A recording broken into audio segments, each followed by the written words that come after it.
One of the main ones being they don't need as much maintenance. Like they don't need coolant, oil, or like oil changes. And then another one is they have a frunk instead of an engine, which gives you a lot more storage space compared to a normal car. And then they also have a lot more weight in them because they have the battery, so it makes them a lot more planted on the road. And then also they have the motors don't need to change gears, so you can just go. Accelerate very quickly. So gas cars have a lot of pros as well. One of the main ones being they make a lot more engine noise, so people will be able to hear you coming down the road, which is safer.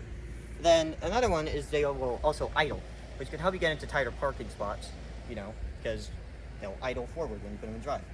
And then they also take a lot less time to fuel up compared to electric cars. Okay.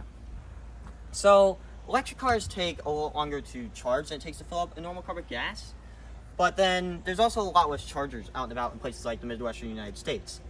But they are a lot cheaper to charge than it takes to fill up a gas car.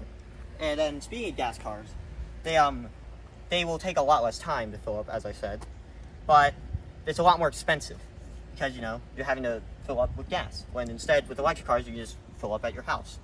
Okay. So cars like the BMW will have a lot less storage space compared to cars like the Tesla because they don't have a front because they have an engine. And then speaking of the engine, they also require more maintenance, like they need oil, coolant, and oil changes and all that. So whether an electric car is better than a gas car or a gas car being better than an electric car is more up to your own interpretation. It's not really one being better than the other, it's more just which one do you like more, because it depends on your opinions. So I wouldn't rank one above the other.